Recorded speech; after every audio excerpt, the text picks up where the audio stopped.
Her flank pulsed with golden light. Twilight sparkle stopped in the middle of the palace hallway, head tilted, watching the glow intensify until it cast long, flickering shadows against the stone walls. She did not wait for an explanation. She turned, hooves striking the marble, and galloped toward the archives.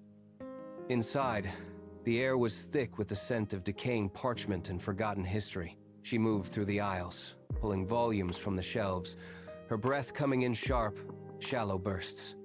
The light from her flank grew brighter, casting a searing beam onto the spine of a book buried deep in the back row. She pried it loose, the Star Swirl Chronicles. She slammed it onto the table and flipped the pages until she reached the final sheet.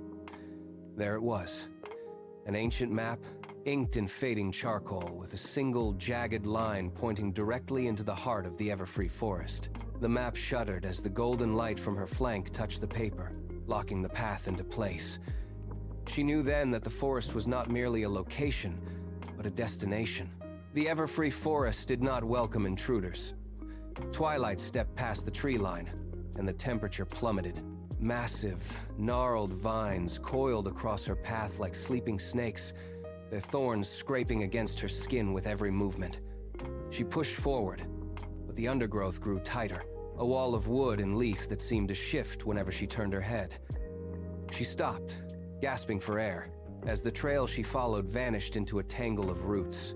The golden light on her flank surged, suffocating patch of thorns. She lowered her head and charged, hooves tearing through the brush, and covered in intricate, swirling carvings that mirrored the exact pattern of the light on her flank. She walked closer, her breath hitching. The patterns on the stone seemed to shift under her gaze, pulsing in perfect synchronization with her own heartbeat. She had found the anchor of her destiny. The statue stood motionless, but the carvings were alive, writhing in the dim light of the clearing. Twilight braced her hooves against the dirt, lowered her head, and felt the power gather behind her eyes. She focused, channeling the rhythmic pulse from her flank into a single, concentrated bolt of light. It struck the center of the stone with a sharp, metallic crack. For a heartbeat, nothing happened.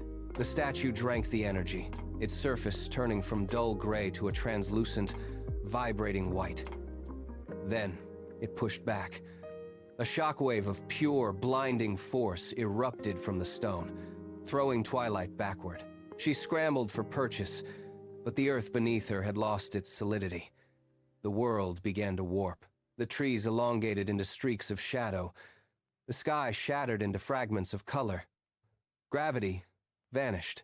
She felt a violent, agonizing tug at her core, pulling her apart and knitting her together in the same instant. Everything became a blur of white noise and velocity. She was no longer in the forest. She was moving through a tunnel of starlight, hurtling past the atmosphere, toward a horizon that had no end. The air thinned, then vanished entirely, replaced by the crushing, absolute silence of deep space.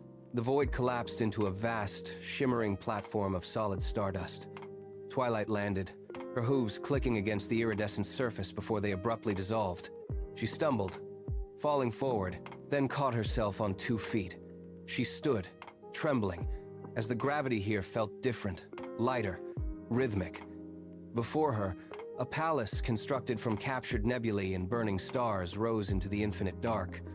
She walked toward the entrance, her new limbs moving with unfamiliar grace.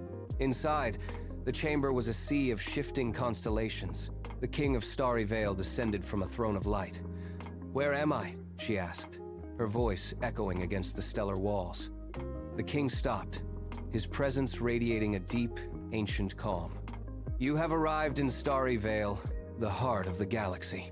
Your mark sought its origin, and here it has found it." He gestured, and a golden aura detached from her shoulder, swirling into the freezing air. Starlight surged, piercing her chest. Twilight gasped. Cosmic energy flooded her veins. Every nerve ending ignited with the power of 1,000 suns. The king nodded slowly. "You now possess eternal life, and the power to traverse dimensions through portals of your own making, casting brilliant, flickering shadows across the silent hall." She stepped through the gateway, the cold vacuum of space replaced instantly by the familiar warmth of the Friendship Palace. Her friends stood in the center of the room, frozen in place. their eyes tracking her arrival. She did not speak. She reached out, snapped her fingers, and the atmosphere in the room shifted. Her silhouette shimmered, elongating as crystalline wings erupted from her back, pulsing with the same rhythmic golden light that had started her journey. Her friends recoiled, gasping at the sheer scale of the shift. The wings hummed with a low, melodic frequency that vibrated through the floorboards. She held the form for a long moment, letting the silence settle, and she returned to her familiar shape. The palace fell into a profound, heavy quiet. She looked at her friends, her expression unreadable, and touched the spot on her flank where the mark still glowed. The stars were no longer distant lights. They were part of her, and the distance between worlds had vanished forever.